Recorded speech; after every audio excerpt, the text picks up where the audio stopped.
Welcome to my channel tech mechanical and electrical. आज मैं discussion करूंगा tech mechanical 2000 technical MCQ PDF class number 21। तो आज का क्लास में 25 क्वेश्चन मैं डिस्कशन करूंगा और 1000 तक जितना भी क्वेश्चंस मैंने डिस्कशन किया हूं, ईच क्लास में 50 क्वेश्चन का डिस्कशन करते थे। तो अभी 25 क्वेश्चन का डिस्कशन करूंगा और भी अच्छा से डिस्कशन करूंगा क्योंकि क्लास का लेंथ थोड़ा बड़ा हो रहा था और अभी मैं जब लाइव क्लास प्रोवाइड नहीं कर पा रहा हूं तो इसीलिए जब वीडियो को मैं एक्सपोर्ट करता हूं तो बहुत ज्यादा वीडियो का लेंथ हो जाता है। कभी कभी 19 जीबी, कभी कभी 20 जीबी हो जाता है, तो उसको अपलोड करने में भी मेरा दिक्कत होता है। तो अभी आप देख सकते हैं लाइट सेटअप ऑलमोस्ट रेडी हो गया है। आज और भी 3 लाइट लगेगा तो वो लाइट सेटअप कंप्लीट हो जाएगा। इसके बाद वाईफाई कनेक्शन जब भी आ जाएगा, लाइव क्लासेस भी मैं स्टार्ट कर दूंगा, तब एक्सपोर्ट करने का भी कोई जरूरत नहीं पड़ेगा और तब मैं 50-50 क्वेश्चन का भी क्लास लूं, 100 क्वेश्चन का भी क्लास लूं, तभी कोई प्रॉब्लम नहीं होगा। लेकिन अभी क्या हो रहा है, अभी एक्सपोर्ट होने में थोड़ा सा दिक्कत होता है, इसीलिए 25 क्वेश्चन का डिस्कशन करूंगा और एकदम नाइसली मैं डिस्कशन करूंगा। ठीक है, तो आप देख सकते हैं tech mechanical and electrical channel का ऑफिशियल 2000 टेक्निकल एमसीक्यू पीडीएफ है।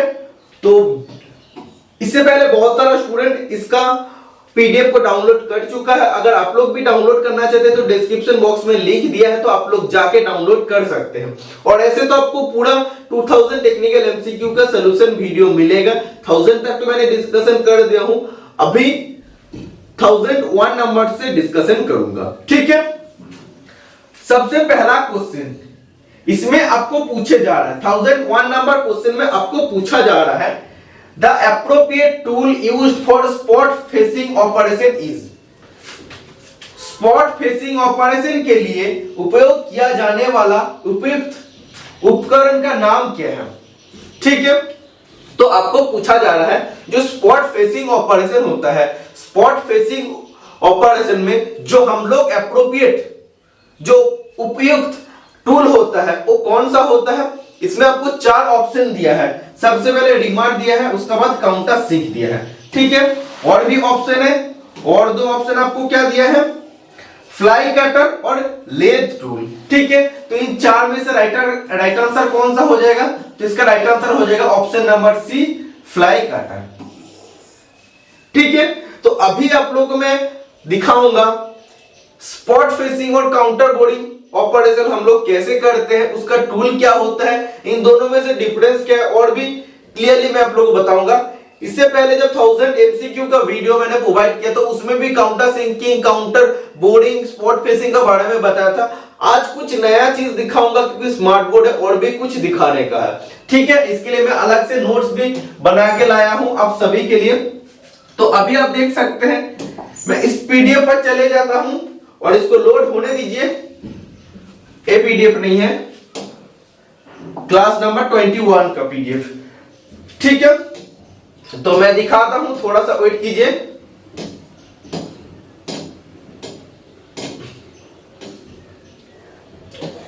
सबसे पहले मैं काउंटर बोरिंग का बारे में बात करूंगा। काउंटर बोरिंग मतलब ही आप लोग जानते हैं कि accommodating socket head screw. Socket head screw को सहायता देने के लिए जो हम लोग ऑपरेशन करते हैं उसको काउंटर बोरिंग कहते हैं, ये सभी को पता है। तो उसमें socket head screw, cap screw दोनों होता है। तो अभी आप देख सकते हैं इसमें आपको क्या बताया जा रहा है, counter boring. Counter boring is an operation of enlarging a hole to a given depth to house head of socket head और cap screw with the help of a counter bore tool. तो इसमें आपको बोला जा रहा है counter boring एक ऐसा ऑपरेशन है जिसमें हम लोग किसी भी पहले से बना हुआ होल का सर्टेन डेप्थ तक या दिया गया डेप्थ तक हम लोग उसको क्या करते हैं, एनलार्ज करते हैं, बड़ा करते हैं। ओके, किसका मदद से करते हैं, काउंटर बोर्ड टूल का मदद से करते हैं। और क्यों करते हैं, सॉकेट हेड स्क्रू और कैप स्क्रू को सहायता प्रदान करने के लिए। ठीक है, तो इस पे आप देख सकते हैं, इसका डायग्राम भी आपको देखने को मिल जाएगा। ये काउंटर बोर्ड टूल है। ठीक है, ये काउंटर बोर्ड टूल है और इसमें आप देख सकते हैं ये आपका वर्कपीस है। ये आपका वर्कपीस है, मैं ऐसे ड्राइंग बना देता हूं, ये आपका वर्कपीस है। तो इसमें जब भी हम लोग ऐसे वर्कपीस को बनाते हैं, सर्टेन डेप्थ तक क्या कर रहे हैं हम लोग, उसका होल को बढ़ा कर रहे हैं। ओके, इतना तक आप लोग समझिए, बहुत ही अच्छा से मैं इसको क्लियर करूंगा। नेक्स्ट पेज में जब भी आप लोग आएंगे तो इधर आपका हो जाता है spot facing. Spot facing discussion करने से पहले काउंटर बोरिंग का बारे में मैं आपको स्पॉट फेसिंग एक बार बता देता हूं, उसका बाद ही और भी अच्छे से आपको समझ में आएगा इन दोनों का बीच में डिफरेंस क्या होता है। Spot facing is a machining operation, एक मैशनिंग ऑपरेशन होता है for producing a flat sheet, एक फ्लैट शीट प्रदान करते हैं, मतलब एक समतल सतह प्रदान करते हैं। For bolt head washer nut at the opening of a drill hole, मतलब ड्रिल होल का एकदम शुरुआत में हम लोग क्या करते हैं, फ्लैट शीट बनाते हैं। और किस लिए बनाते हैं, बोल्ट हेड वॉशर नट को उसमें स्थान प्रदान करने के लिए। ठीक है, the tools is called spot phasor, इस टूल को हम लोग स्पॉट फेसर टूल कहते हैं, और स्पॉट फेसिंग टूल या आप लोग कह सकते हैं spot facing tool. Spot facing is similar to counter boring, spot facing counter boring का साथ सिमिलर होता है। उसमें भी हम लोग क्या कर रहे थे, हम पहले से ड्रिल होल बना हुआ था, उसमें हम लोग सर्टेन डेप्थ तक क्या कर रहे थे, उसका डाया को बड़ा कर रहे थे। तो इसमें भी हम लोग वही कर रहे हैं। ठीक है, इसीलिए बोल रहा है spot facing is similar to the counter boring, counter boring का साथ सिमिलर होता है, बट इसमें मेन डिफरेंस क्या होता है वो आपको समझना है। तो हम लोग तो काउंटर बोरिंग को स्पॉट फेसिंग कह सकते थे, लेकिन हम लोग क्यों नहीं कहते अभी आपको समझ में आएगा। बिकॉज जो काउंटर बोरिंग होता है उसका जो डेप्थ होता है, एनलार्ज करने का जो डेप्थ होता है वो ज्यादा होता है, और स्पॉट फेसिंग करने का बाद जो या स्पॉट फेसिंग ऑपरेशन में जो हम लोग डायमीटर को बड़ा करते हैं या एनलार्ज करते हैं उसका डेप्थ कम होता है। अभी इतना आपको समझ में आ गया। ठीक है, तो इसमें अभी मैं आपको दिखाता हूं। आप देखिए ये क्या है, इसमें आप देख सकते हैं एक स्क्रू है। ठीक है, इसमें एक स्क्रू है, वेट, इसमें एक स्क्रू है। ठीक है, तो इसको स्थान प्रदान करने के लिए, इसका बोल्ट हेड को स्थान प्रदान करने के लिए हम लोग क्या किए, हम लोग स्मॉल डेप्थ में उसका डायमीटर को बड़ा किए हैं और उसमें जाके बोल्ट हेड फिट हो गया है। इतना तक समझ में आ गया है। ये स्पॉट फेसिंग है। इधर आप देख सकते हैं spot facing is also done by fly cutter. हम लोग स्पॉट फेसिंग कर सकते हैं फ्लाई कटर का मदद से by the end cutting action. उसमें एंड कटिंग एक्शन होता है, कैसे होता है वो भी मैं आपको बताऊंगा। The cutter blade is inserted in the slot of the holder, और कटर ब्लेड को हम लोग होल्डर का स्लॉट में इंसर्ट करते हैं, वो भी मैं आपको दिखाऊंगा डायग्राम में। Which can be mounted on the spindle, और हम लोग क्या करते हैं, इस होल्डर को स्पिंडल में माउंट करते हैं, पकड़वाते हैं। ठीक है, तो इसमें आप देख सकते हैं ये आपका स्पॉट फेसर या फ्लाई कटर आप देख सकते हैं। इससे आपको कुछ समझ में नहीं आएगा। नेक्स्ट मैं आपको दिखाता हूं, अभी आपको पूरा चीज क्लियर हो जाएगा। देखो ये काउंटर बोरिंग है, थोड़ा सा जूम कर लेता हूं जितना हो सके मैक्सिमम। ठीक है, हाँ, इससे ज्यादा नहीं करने का जरूरत भी नहीं है। तो काउंटर बोरिंग में मैं आप लोगों को क्या कहा था, एक वर्कपीस है, देखो ये एक वर्कपीस है, एक वर्कपीस है। ठीक है, तो इससे हम लोग सबसे पहले ड्रिलिंग करेंगे। सबसे पहले जब हम लोग ड्रिलिंग किए तो ये होल आपका बन गया है। इसका बाद जब आपको कैप स्क्रू या सॉकेट हेड स्क्रू रहेगा, इस टाइप का जब स्क्रू रहेगा तो उसको स्थान प्रदान करने के लिए क्या होता है, हम लोग सॉकेट हेड स्क्रू क्यों यूज करते हैं, उसको यूज करने का बाद सरफेस के ऊपर कोई प्रोजेक्शन देखने को नहीं मिलता है, क्योंकि इसमें हम लोग क्या करते हैं सर्टेन डेप्थ तक, दिया हुआ डेप्थ तक हम लोग उसको डायमीटर को बड़ा कर देते हैं।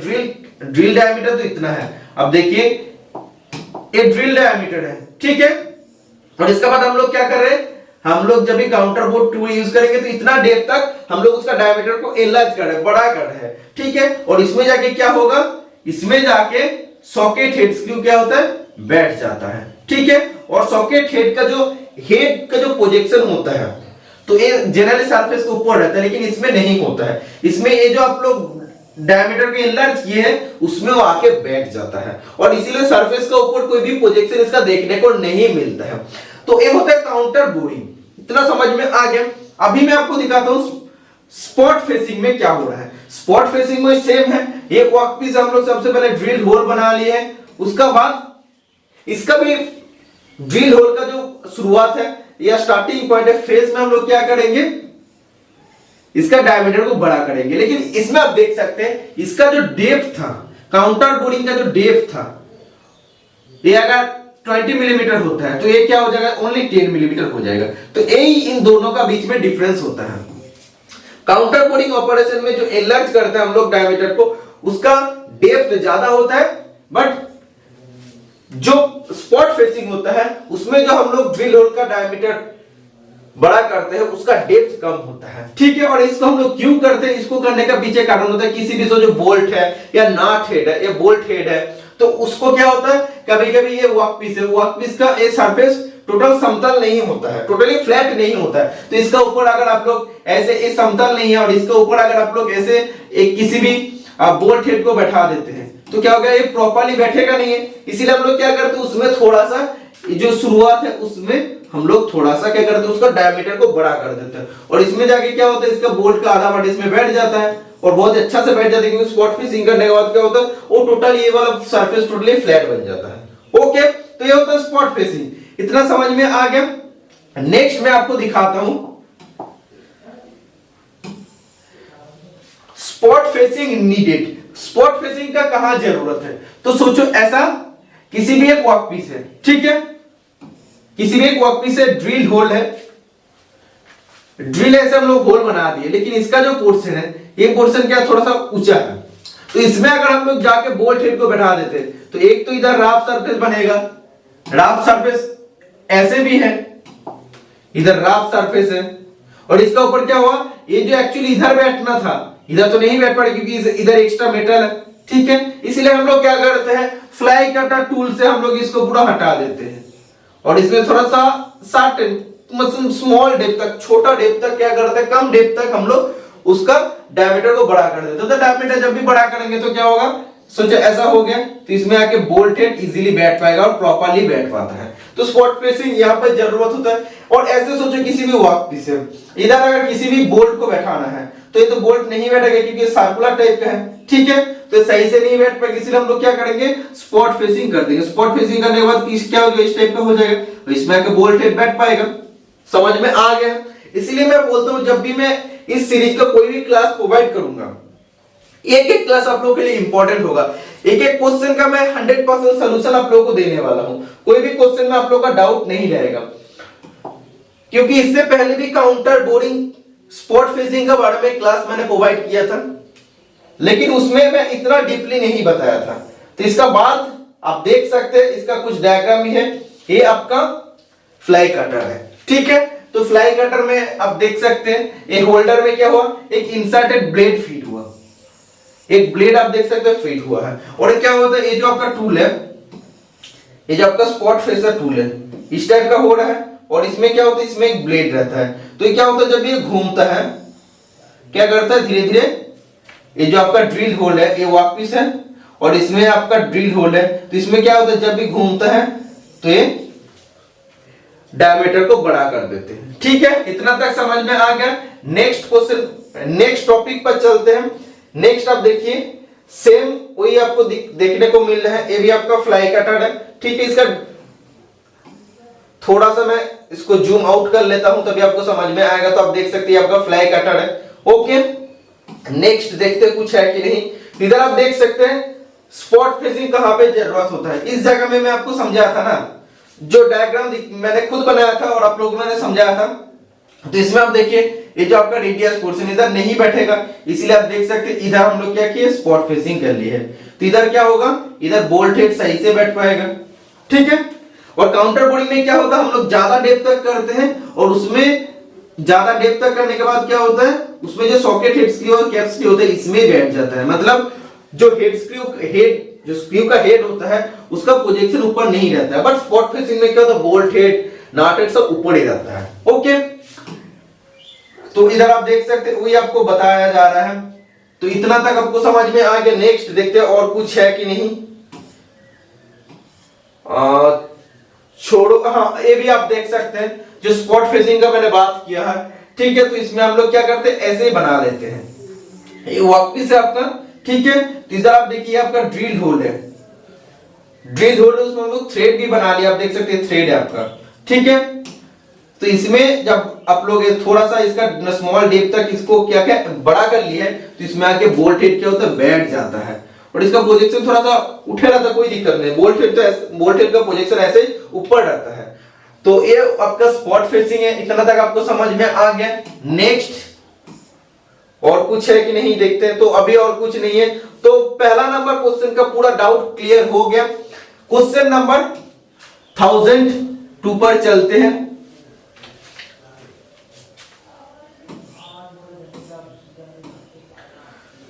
थाउजेंड 2 नंबर क्वेश्चन आप देख पा रहे हैं।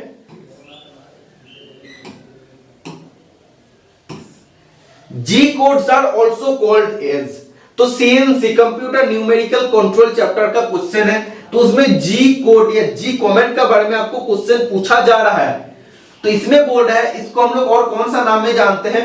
देखो जी कोड के ऊपर मैं अलग से क्लास प्रोवाइड कर चुका हूं। तो जो भी स्टूडेंट ने अभी तक नहीं देखा वो सभी स्टूडेंट देख लीजिए। फीटर टर्नर मैशिनिस्ट किसी भी आप लोग ट्रेड से बिलोंग कीजिए, आप लोगों को जी कोड और एम कोड का वीडियो आप एक बार देख लेना है, क्योंकि इससे भी कभी-कभी क्वेश्चन फीटर से भी क्वेश्चन पूछा जाता है। जैसे आप देख सकते हैं फीटर का ही क्वेश्चन है, फीटर से भी क्वेश्चन पूछा जाता है और मैशिनिस्ट का भी कभी-कभी पूछा जा सकता है।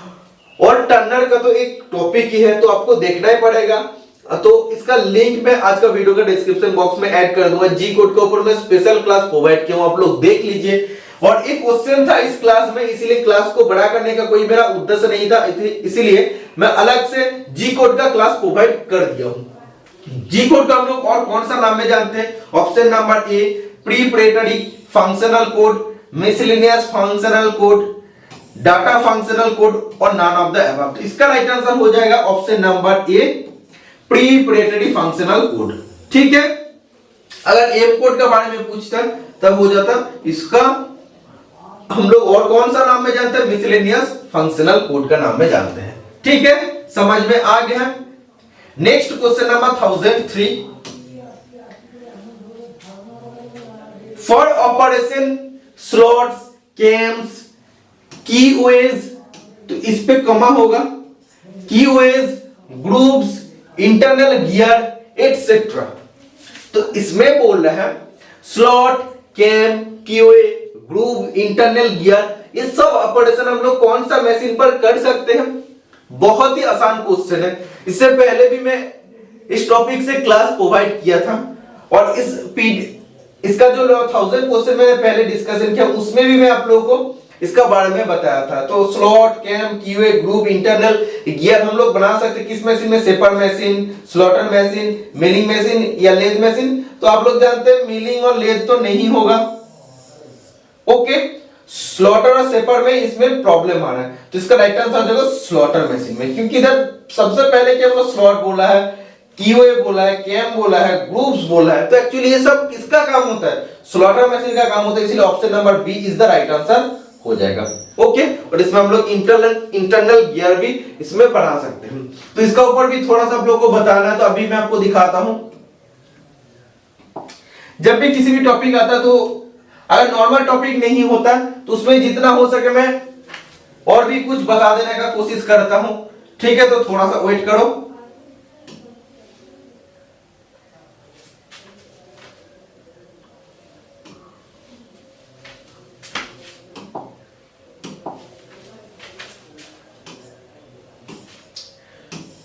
तो आप इसको देख सकते हैं, टोटली विजिबल है, क्योंकि इससे पहले आप लोग कह रहे थे सर अभी ठीक ठाक देखने को नहीं मिल रहा है, ब्राइटनेस थोड़ा ज्यादा है।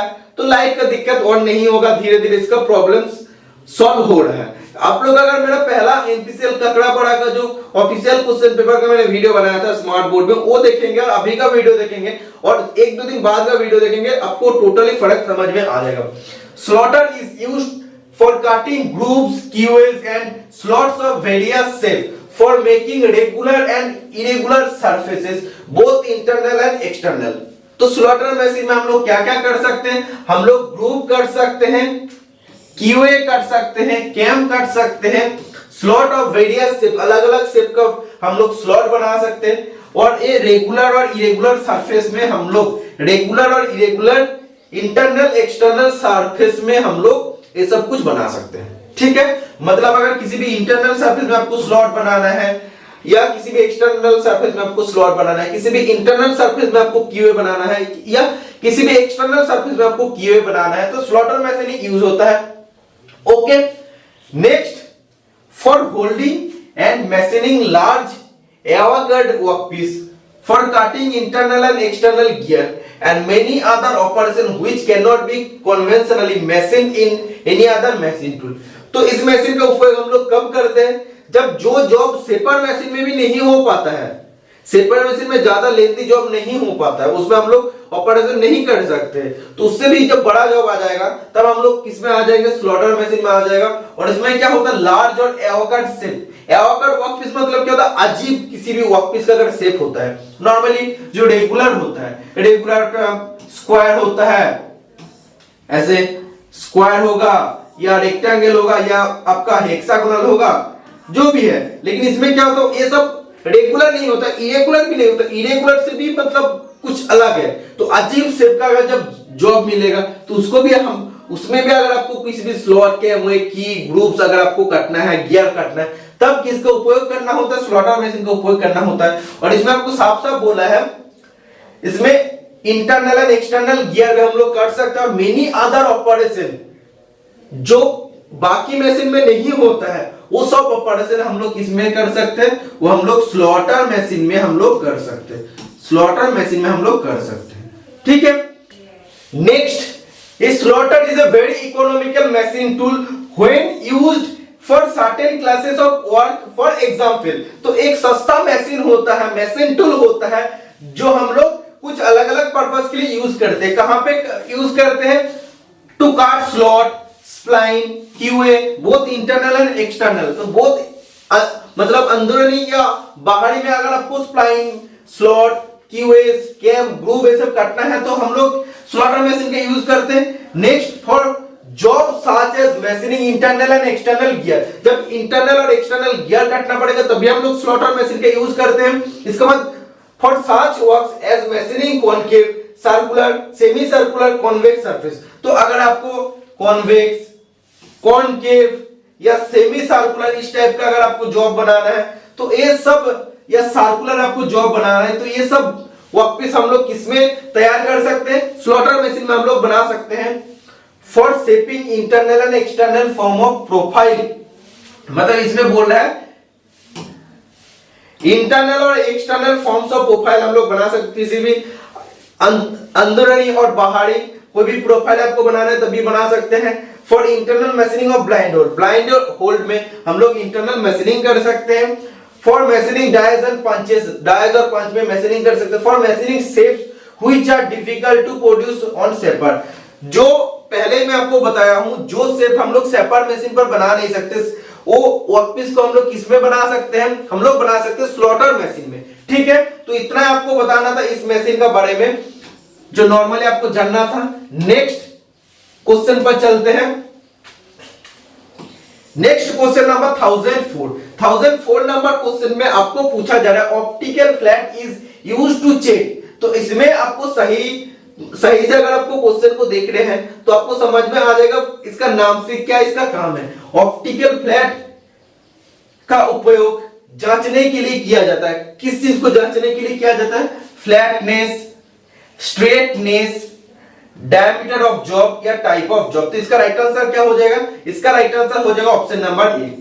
फ्लैटनेस को जांचने के लिए हम लोग ऑप्टिकल फ्लैट का इस्तेमाल करते हैं। तो अभी आप लोग पूछ सकते हैं ऑप्टिकल फ्लैट क्या होता है, ऑप्टिकल फ्लैट का बारे में बताया। ठीक है, तो अभी मैं आपको ऑप्टिकल फ्लैट का बारे में बताता हूं।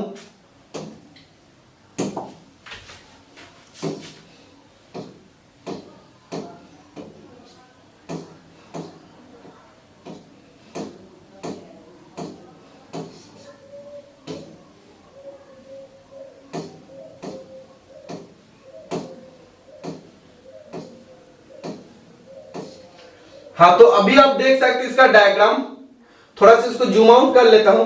तो अभी आप देख सकते हैं ये आपका टेस्ट पीस है। ठीक है, ये आपका टेस्ट पीस है, नाम आपको दिख रहा है।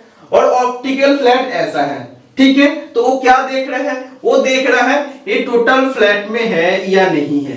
तो अब देखिए इसमें गैप आ रहा है, मतलब क्या है, ये टोटली फ्लैट नहीं है, तो फ्लैट आपको बनाना पड़ेगा। तो इसीलिए मैं आपको कहा कि ऑप्टिकल फ्लैट किस लिए यूज होता है, वो चेक करता है कि टोटल उसका फ्लैटनेस ठीक ठाक है कि नहीं। फ्लैटनेस को जांचने के लिए, समतलता को जांचने के लिए ऑप्टिकल फ्लैट यूज होता है। ठीक है, तो ये आपको देखने का जरूरत नहीं, इससे आप लोग समझ सकते हैं ऑप्टिकल फ्लैट और टेस्ट पीस का बीच में डिफरेंस आ रहा है, मतलब वो फ्लैट नहीं है। और यही चेक करने के लिए हम लोग ऑप्टिकल फ्लैट का इस्तेमाल करते हैं। ठीक है, इससे भी कभी डायग्राम से आपको क्वेश्चन पूछा जा सकता है, इसीलिए मैं आपको इसका भी टॉपिक और इसका डायग्राम मैं आपको दिखा दिया हूं। तो इससे भी क्वेश्चन आपको पूछेगा तो कोई दिक्कत नहीं आपका होने वाला है। नेक्स्ट क्वेश्चन नंबर 1005, टू काट an internal thread beginning of the hold must be, मतलब एक आंतरिक धागे को काटने के लिए छेद की शुरुआत होनी चाहिए। बहुत बार मैं आप लोगों को बताया हूं, सोचो एक वर्कपीस है,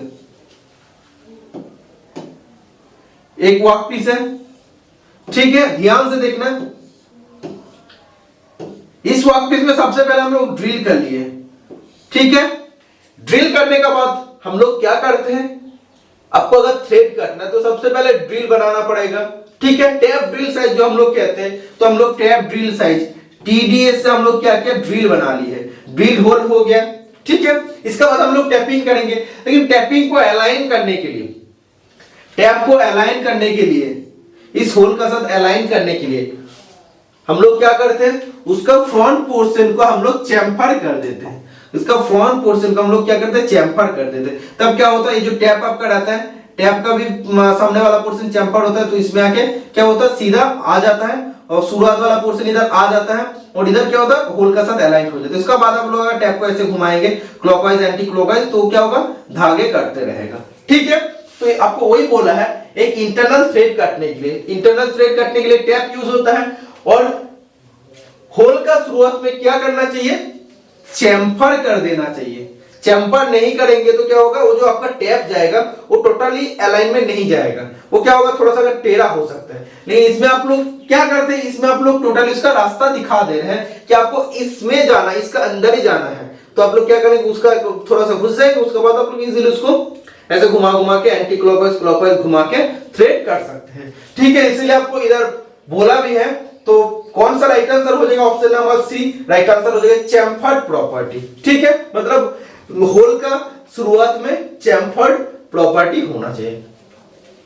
तो इससे भी आपको एक क्वेश्चन पूछा जाता है, चैम्फर हम लोग कैसे बनाते हैं। तो काउंटर सिंकिंग चैप्टर डिस्कशन करते टाइम मैंने आप लोगों को बताया था कि काउंटर सिंकिंग में हम लोग चैम्फरिंग बनाते हैं, तो वो भी मैं आप लोगों को दिखाता हूं, थोड़ा सा वेट कीजिए। और ऑप्टिकल फ्लैट से एक क्वेश्चन भी है, optical flats are used in association with, कहां पे यूज होता है, सरफेस फ्लैटनेस को, सरफेस पैरेललिज्म को चेक करता है वो पैरेलल है या नहीं। इंफेरोमेट्रिक मेजरमेंट करने के लिए, टेपर मेजरमेंट के लिए कि टेपर भी टोटली जितना आप लोग बोल रहे हैं उसमें मेजरमेंट सही है या नहीं, सही टेपर है या नहीं। तो इसका भी आपको टोटल 4 चीज से आपको याद रखना, आप लोग कॉपी में नोट डाउन कर सकते हैं किस किस चीज के लिए वो यूज होता है। ओके, तो जो मैंने बताया था, जो मैंने बता रहा था काउंटर सिंकिंग के बारे में, तो मैं आप लोगों को दिखाता हूं, थोड़ा सा वेट करो।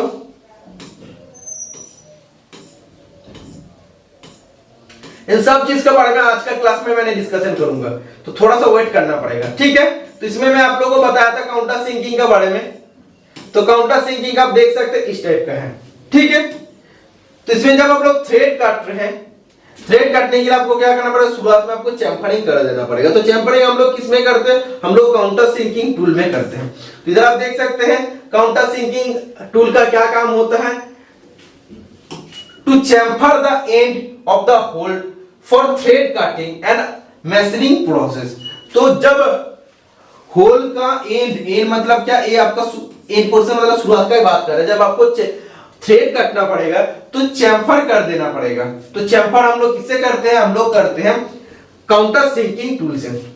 इसमें आप देख सकते हैं angle of counter sinking, counter sinking का अलग अलग एंगल होते हैं। 75 डिग्री एंगल यूज होता है काउंटर सिंकिंग रिवेटिंग के लिए, 80 डिग्री होता है counter sinking self tapping screw के लिए, 90 डिग्री होता है counter sinking head screw and deburring के लिए, मतलब बार्स को हटाने के लिए, और काउंटर सिंक हेड स्क्रू को उसमें सहायता देने के लिए। और 120 डिग्री जो एंगल होता है, 120 डिग्री में हम लोग चैम्फर बनाते हैं। जब भी आपको होल का शुरुआत में या फेस में आपको बनाना है, मतलब थ्रेड आपको काटना है, तो उसका शुरुआत में आपको जो चैम्फर बनाना पड़ता है उसका एंगल होता है 120 डिग्री। हम लोग chamfer 120 degree, counter sinking tool 120 degree angle use करते हैं। उसमें क्या होता है, chamfering ends of the hole to be threaded और अदर मैशनिंग का प्रोसेस और थ्रेड करने के लिए हम लोग होल का शुरुआत में क्या करते हैं, चैम्फर करते हैं। तो इसलिए काउंटर सिंकिंग 120 डिग्री एंगल वाला टूल इसमें यूज होता है।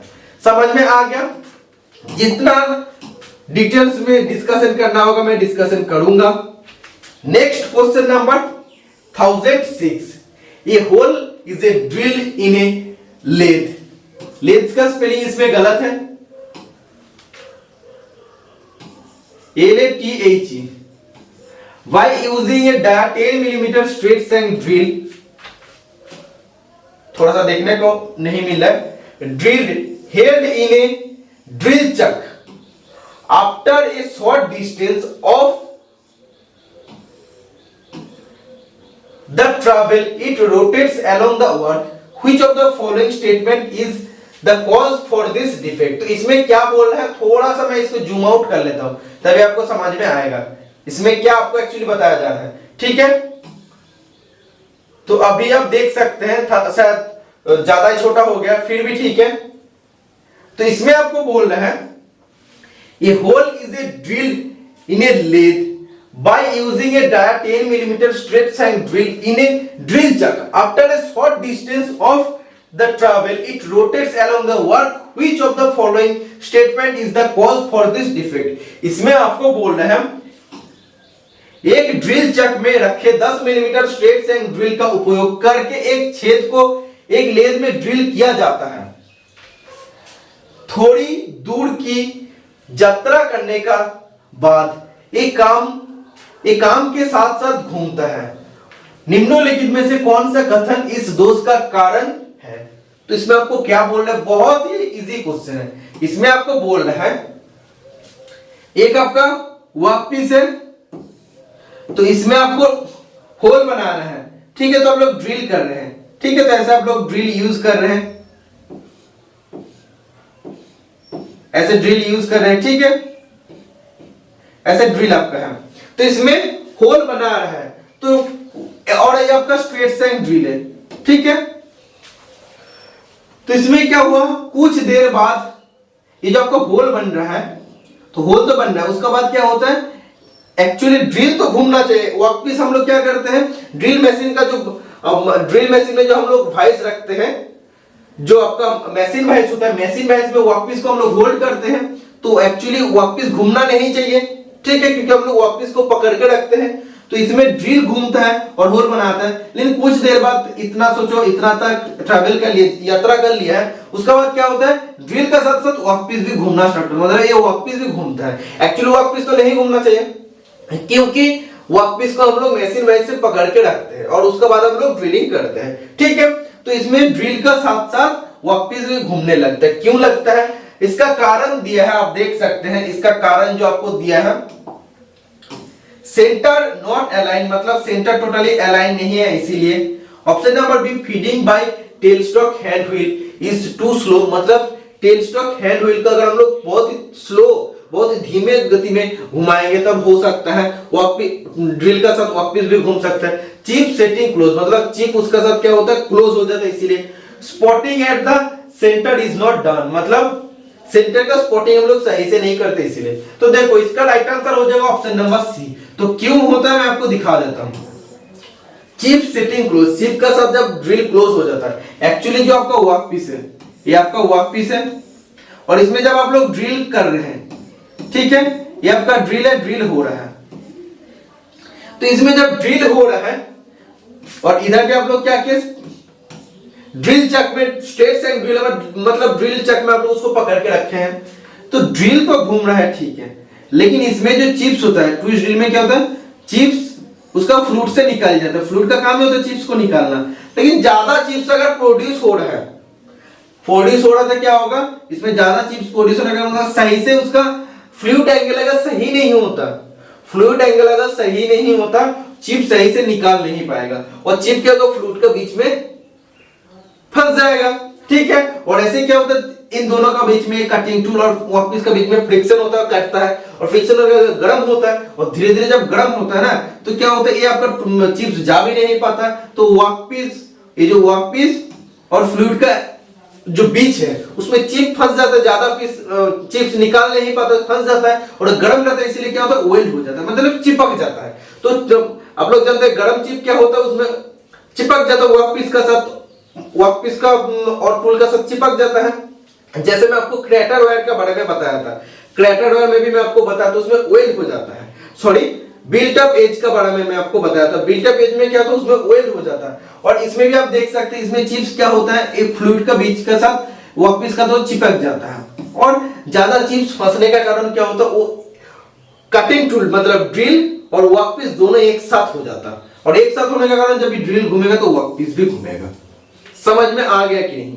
ठीक है, मैं सबसे पहले मैं बताया हूं ड्रिल मशीन का बारे में कि ड्रिल मशीन में क्यों होता है और इसमें एक्चुअली लेथ का बारे में बात किया, मतलब लेथ मशीन में हम लोग ड्रिल को कहां फिट करते हैं, टेल स्टॉक में फिट करते हैं। ठीक है, तो टेल स्टॉक में ड्रिल तो घूमता है उसका साथ वर्कपीस भी घुमा देता है, क्योंकि वर्कपीस और ड्रिल का बीच में चिप सही से नहीं निकाल पाता इसलिए चिप भी उसमें फंस जाता है, चिप भी गर्म रहता है इसलिए ड्रिल और वर्कपीस को क्या करता है थोड़ा सा वेल्ड जैसा कर देता है और दोनों को अटक देता है, तो ड्रिल के साथ भी वर्कपीस भी घूमने लगता है। तो यही होता है, इसका मेन फंडा समझ में आ गया है। ओके, एक एक क्वेश्चन का कॉन्सेप्ट क्लियर हो रहा है धीरे धीरे।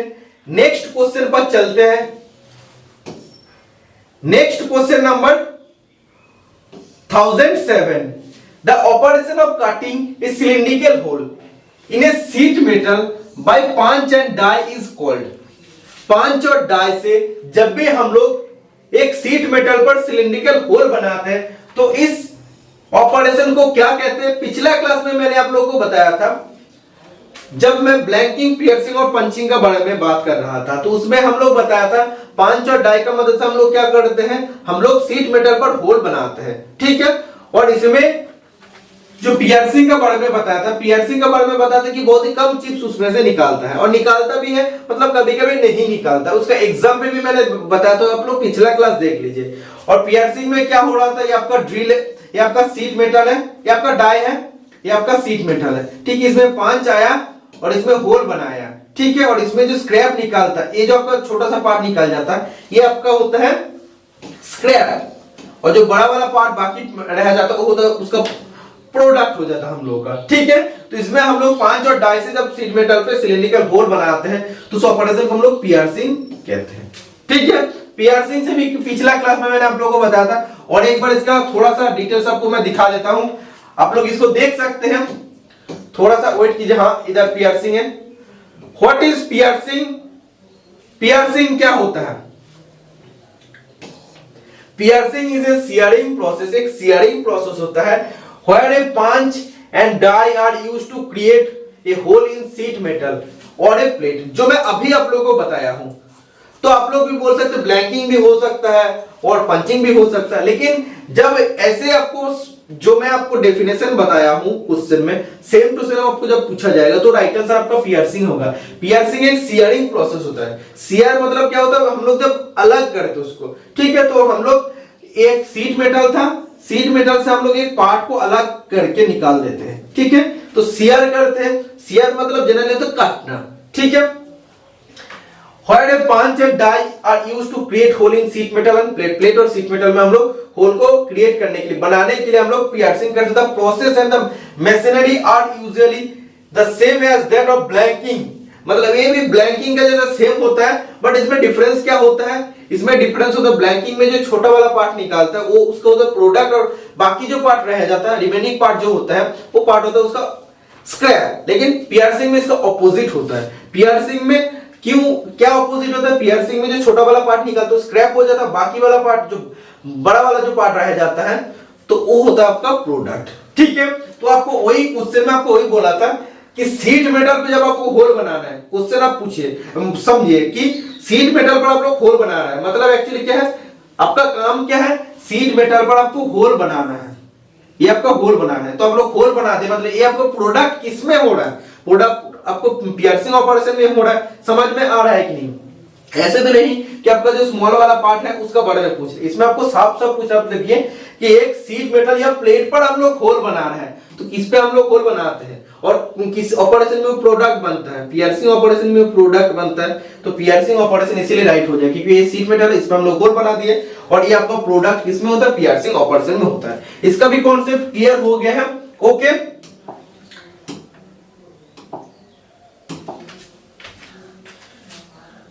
Next question number 1008, tumbler gear quadrant is used for, tumbler gear quadrant किस लिए यूज होता है, तो इसका राइट आंसर क्या हो जाएगा, increasing the speed of the spindle, spindle का गति को बढ़ाने के लिए, decreasing the speed of the spindle, spindle की दूरी को बढ़ाने कम करने के लिए। Option number C, changing the direction of the rotation of the lead screw, मतलब लीड स्क्रू का डायरेक्शन ऑफ रोटेशन को हम लोग चेंज करते हैं, मतलब लीड स्क्रू जिस दिशा में घूम रहा है उसका दिशा को हम लोग परिवर्तन करते हैं। Option number D, changing the direction of the spindle, मतलब स्पिंडल का डायरेक्शन का हम लोग चेंज करते हैं। ठीक है, तो आप लोगों को मैं पहले भी बताया हूं, टम्बलर गियर क्वाड्रेंट को हम लोग क्या करते हैं, रिवर्सिंग गियर यूनिट कहते हैं। ठीक है, रिवर्सिंग गियर यूनिट कहते हैं और इसमें 3 सेट ऑफ गियर रहते हैं। और रिवर्सिंग क्यों कहते हैं, क्योंकि रिवर्स में घूमना मतलब क्या होता है, जो भी हम लोग सीधा जाते हैं उसका मतलब रिवर्स में चले जाए, मतलब उसको बैक कर देना। ठीक है, तो इसमें एक्चुअली होता है लीड स्क्रू जिस डायरेक्शन में घूमता है उसका डायरेक्शन को हम लोग क्या करते हैं, चेंज कर देते हैं। ठीक है, वो किसका काम होता है, ये काम होता है टम्बलर गियर क्वाड्रेंट का। ठीक है, तो ये भी आपको देख लेना, लीड स्क्रू का साथ साथ कभी भी फीड रॉड भी दिया रहता है, तो फीड रॉड या फीड शाफ्ट भी अगर आपको दिया है तो वो भी राइट आंसर हो जाएगा।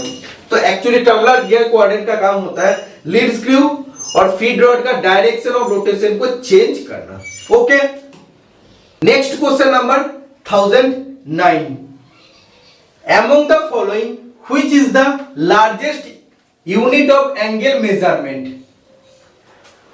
बहुत ही इंपॉर्टेंट क्वेश्चन है, निम्नलिखित में से कोण मापने की सबसे बड़ा इकाई कौन सी है।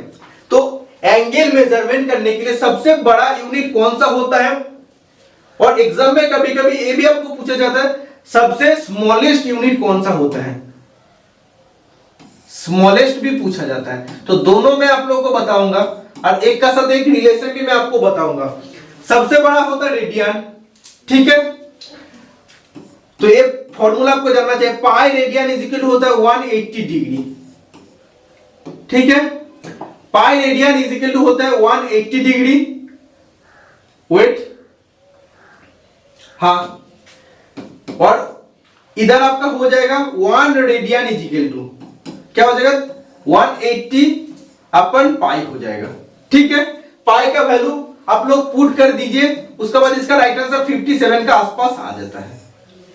ठीक है, तो इधर आपको सबसे पहले याद रखना है pi radian is equal to 180 degree. ठीक है, तो 1 रेडियन इज इक्वल टू क्या हो जाएगा, रेडियन का सिंबल है 180 अपन पाई। ओके, ये आपका हो गया है। मतलब क्या है, आपको रेडियन का साथ डिग्री का रिलेशन पता हो गया है। ठीक है, तो इतना आपका क्या आएगा, डिग्री में आएगा 57 पॉइंट समथिंग डिग्री में आएगा। और 1 डिग्री इक्वल टू आप लोग जानते हैं होता है 60 मिनट। तो डिग्री का साथ मिनट का भी रिलेशन आपको पता हो गया, और 1 मिनट इक्वल टू होता है 60 सेकेंड। तो आपको इसका भी रिलेशन पता हो गया। तो सबसे छोटा, सबसे smallest unit of angle measurement क्या होता है, सेकेंड होता है, और सबसे बड़ा होता है रेडियन। ठीक है, तो इस क्वेश्चन का राइट आंसर हो जाएगा option number A. Next question number 1010, what type of jig is used to drill in the thin steel sheet, steel की पतली शीट में ड्रिल करने के लिए किस प्रकार का जिग का उपयोग किया जाता है। ठीक है, तो इसमें बोल रहे थिन स्टील शीट है, पतला अगर आपका स्टील शीट है, तो इसमें जब आप लोग ड्रिलिंग करने जाएंगे, ठीक है, तो ड्रिलिंग करने के लिए ऐसे अगर ड्रिलिंग करने जाएंगे, ड्रिल चलाएंगे, तो क्या होगा, उसमें आपका बेंड होने का चांसेस ज्यादा रहेगा, क्योंकि पतला स्टील प्लेट है या स्टील शीट है, उसमें स्टील सीट आपका बेंड हो सकता है, मुड़ जा सकता है, लेकिन इसलिए हम लोग क्या करते हैं, जिग का इस्तेमाल करते हैं। कौन सा जिग यूज होता है, सैंडविच जिग यूज होता है। ऐसा हम लोग सैंडविच देखे हैं, सैंडविच में हम लोग ब्रेड का बीच में उसमें हम लोग क्या करते हैं, उसमें हम लोग कीड़ा वगैरह सब कुछ डालते हैं, जो भी मसाला होता है उसमें हम लोग डालते हैं और सैंडविच बनाते हैं। तो इसमें भी सेम टू सेम होता है। मैं आपको दिखाता हूं कैसे हम लोग सैंडविच जिग इस्तेमाल करके ड्रिलिंग करते हैं, ठीक है।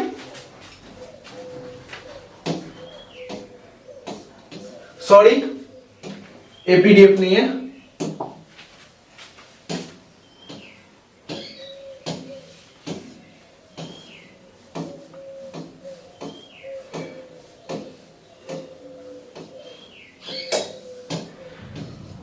तो सबसे पहले इसका एक बार डिटेल पढ़ लीजिए। Sandwich jig, this is ideal for thin और soft workpiece which may bent और wrap due to force while mashing.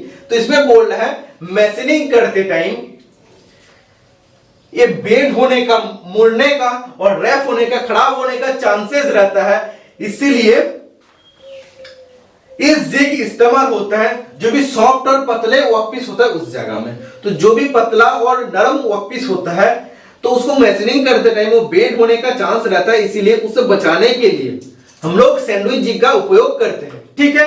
In this type of jig, इसमें इस सब जिग में the component will be sandwich between the base plate and the drill plate. तो इस jig में क्या होता है, बेस प्लेट और ड्रिल प्लेट, इन दोनों प्लेट का बीच में हम लोग जैसे सैंडविच बना तो उसका बीच में हम लोग सॉफ्ट और थिन वर्कपीस को डालते हैं, ठीक है। तो इसमें आप देख सकते हैं ये आपका सबसे पहले रहेगा बेस प्लेट, उसका ऊपर रहेगा ड्रिल प्लेट, बीच में आपको वर्कपीस होगा, ठीक है। तो अभी मैं आपको दिखाता हूं, इससे आपको समझ में नहीं आएगा। और एक डायग्राम है तो इसमें आप लोग देख लीजिए। तो इसमें आपका बेस प्लेट, ड्रिल प्लेट में ड्रिल बूस है और इसमें हम लोग क्या करते हैं, ये आपका वर्कपीस है।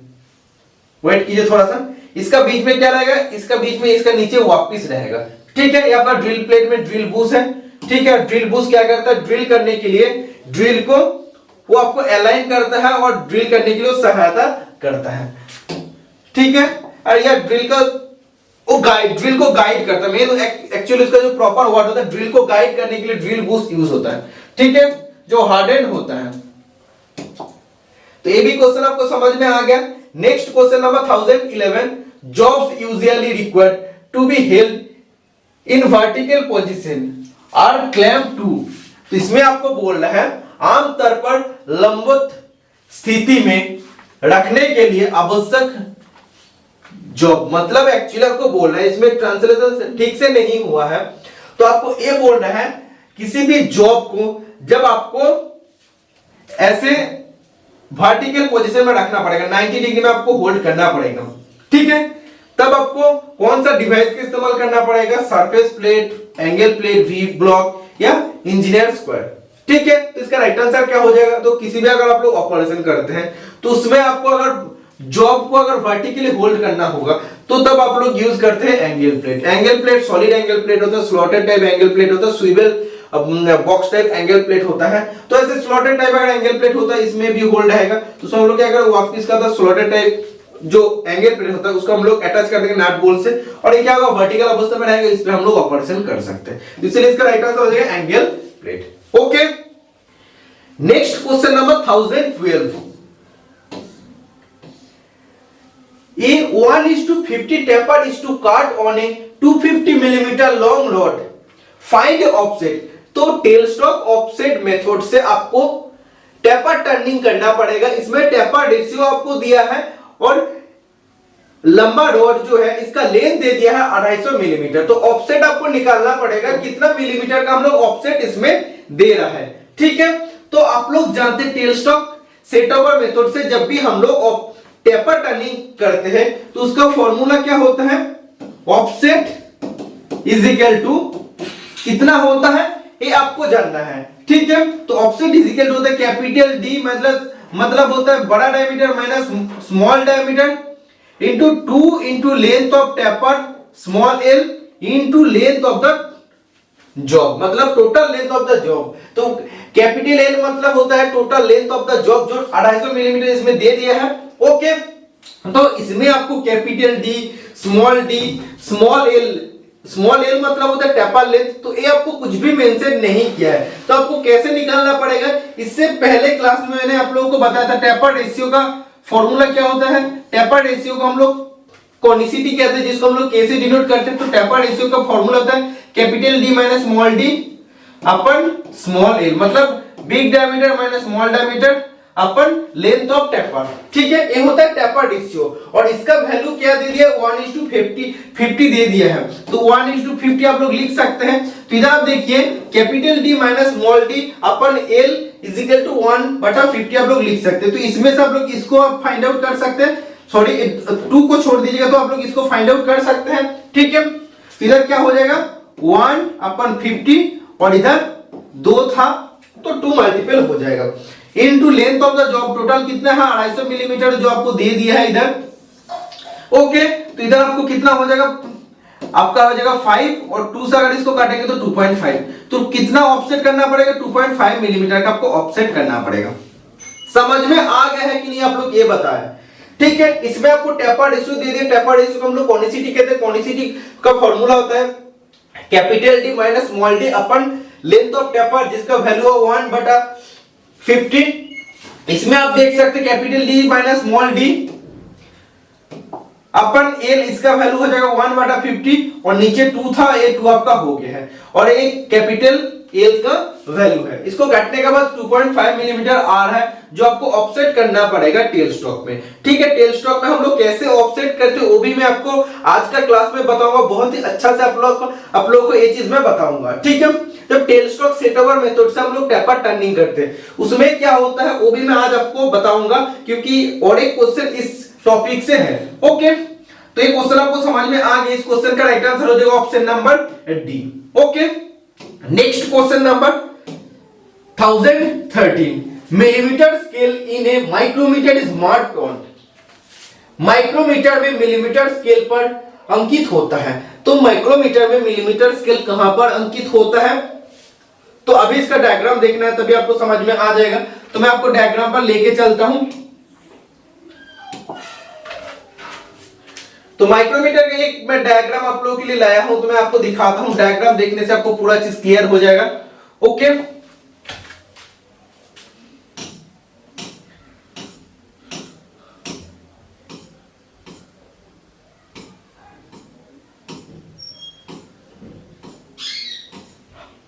तो आप देख सकते हैं माइक्रोमीटर का एक डायग्राम है, शायद आपको पूरा सही से दिख रहा है। ठीक है, तो इसमें एक एक पार्ट सबसे पहले एक बार डिस्कशन कर देता हूं। तो ये होता है एनविल पार्ट। ठीक है, ये होता है एनविल पार्ट जो टंगस्टन कार्बाइड से बनता है, या एलॉय स्टील कभी कभी ऑप्शन में दिया जाता है। ये होता है स्पिंडल। ठीक है, तो कभी कभी क्वेश्चन में आता है जो हम लोग मेजर करते हैं माइक्रोमीटर से, उसका 2 मेजरिंग फेस क्या होता है? एक होता है स्पिंडल का एक मेजरिंग फेस और एक एनविल का मेजरिंग फेस, इसका बीच में जॉब रहता है। ओके, नेक्स्ट ये आप देख सकते हैं मेजरिंग फेसेस जो मैं अभी आपको बताया हूं मेजरिंग फेसेस है। ये आपका फ्रेम है। ओके, यू फ्रेम है। किस टाइप का फ्रेम है? यू फ्रेम है। इसका बाद मेन स्केल आप देख सकते हैं। मेन स्केल कहां पर है? स्लीव विद वर्नियर ग्रेजुएशन, तो ये आपको दिया है। तो मेन स्केल किस पर है? इसको हम लोग कहते हैं बैरल या स्लीव कहते हैं।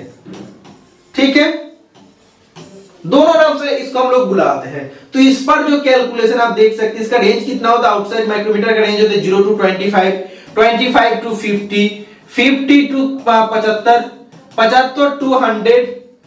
मतलब क्या है? ये 25 का गैप में बढ़ता है। वैसे 100 to 125, 125 से 150 ऐसे बढ़ते रहता है। तो इसमें जो स्केल है इधर से 0 से 5 आपको दिख रहा है, लेकिन इधर टोटल 25 तक है। ओके, तो इसमें आप देख सकते हैं ये जो आपका ग्रेजुएशन है ये किसमें है? मिलीमीटर में। 0 to 25 मतलब क्या है? जो आपको दिया जाता है 0 to 25 माइक्रोमीटर, आउटसाइड माइक्रोमीटर मतलब उसका साइज है। तो कितने से कितना तक मेजर कर सकते हैं? 0 से 25 मिलीमीटर तक जॉब का वो डायमेंशन को मेजर कर सकते हैं। ओके, तो ये जो स्केल आप देख सकते हैं ग्रेजुएशन जो है ये मिलीमीटर में रहता है, 0 to 25 मिलीमीटर में है। तो किस पर रहता है? बैरल या स्लीव पर रहता है। और इसमें आप देख सकते हैं ये जो आप देख सकते हैं ये क्या होता है? इसका थिम्बल होता है। सर्कुलर स्केल क्या होता है? थिम्बल होता है। और इसका थिम्बल का एक एक वैल्यू, ये जो आप देख रहे हैं एक एक वैल्यू है। एक वैल्यू का वैल्यू होता है एक अब इसमें ग्रेजुएशन का वैल्यू होता है 0.01 मिलीमीटर। ओके, आउटसाइड माइक्रोमीटर का बात करो, मेट्रिक आउटसाइड माइक्रोमीटर का, ठीक है। और इसमें आप देख सकते हैं आपका सर्कुलर स्केल है, आपका थिम्बल है टोटल, और ये आपका रेचेट स्टॉप है जिसमें बट्रेस थ्रेड रहता है। ओके, तो यही टोटल चीज था जो आपको बताने का इंपॉर्टेंट चीज था। ओके, तो क्वेश्चन, नेक्स्ट क्वेश्चन पर चलते हैं।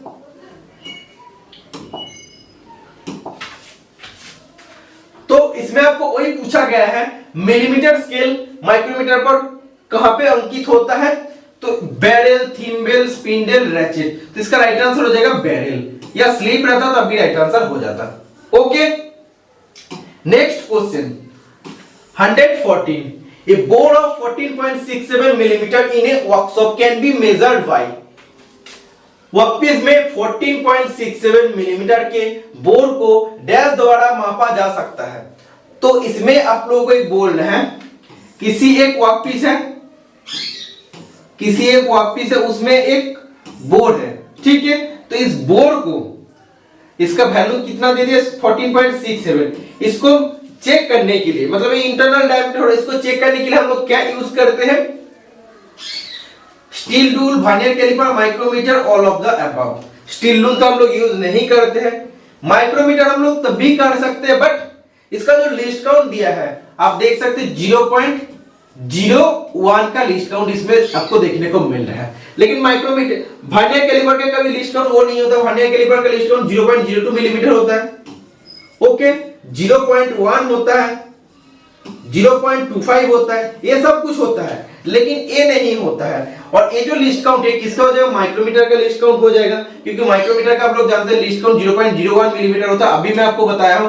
तो इसमें जो आपको देखने को मिलेगा 14.67, तो इसमें क्या होगा, जो आपका बैरल पर मेन स्केल रहेगा, मेन स्केल में क्या रहेगा, ये आपका ऐसे रहेगा 14, इसके बाद 15, ठीक है। तो इसके बाद भी गैप एक एक लाइन रहता है, सब सब डिवीजन होता है। तो ये आपका 15 हो गया, 16, 17, 18, 19, 20 फीट, ठीक है।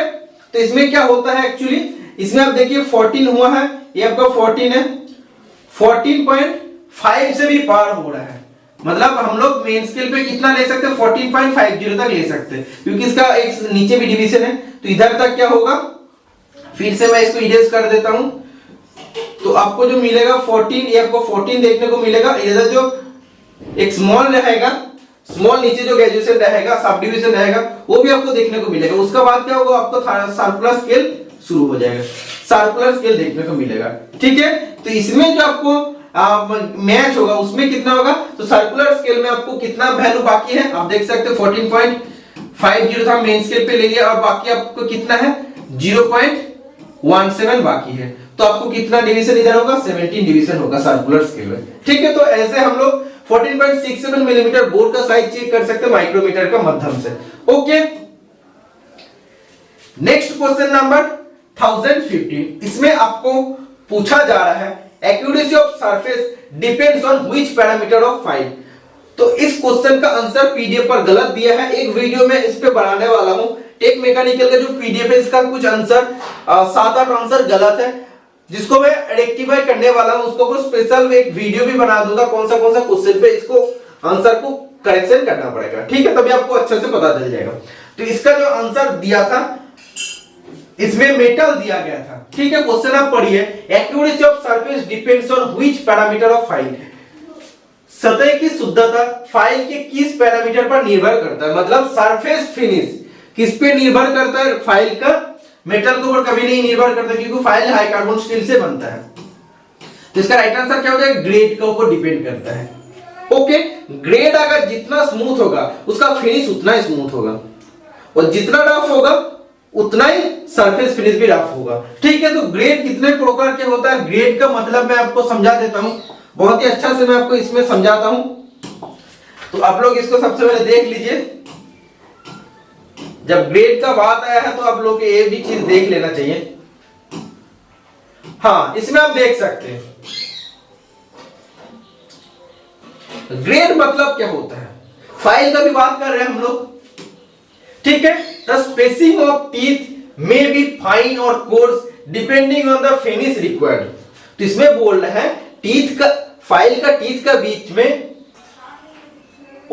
उसका क्या होगा, स्पेस फाइन भी हो सकता है, कोर्स भी हो सकता है। तो किसके ऊपर डिपेंड करता है, किस टाइप का फिनिश का जरूरत है। अगर फिनिश अच्छा जरूरत है, गुड सरफेस फिनिश जरूरत है, तो फाइन आपको स्पेस रहना पड़ेगा, फाइन स्पेस होगा फाइल का टीथ के बीच में। और अगर आपको कोर्स फिनिश का रिक्वायर्ड है या खराब फिनिश का जब जरूरत पड़ेगा, तब क्या होगा, इधर course spacing of teeth, spacing between the teeth आपको हो जाएगा फाइल का। ठीक है, तो अभी मैं आपको समझा देता हूं। इसमें एक्चुअली होगा क्या, एक फाइल है, ठीक है, और उसमें टीथ रहता है जो कटता है।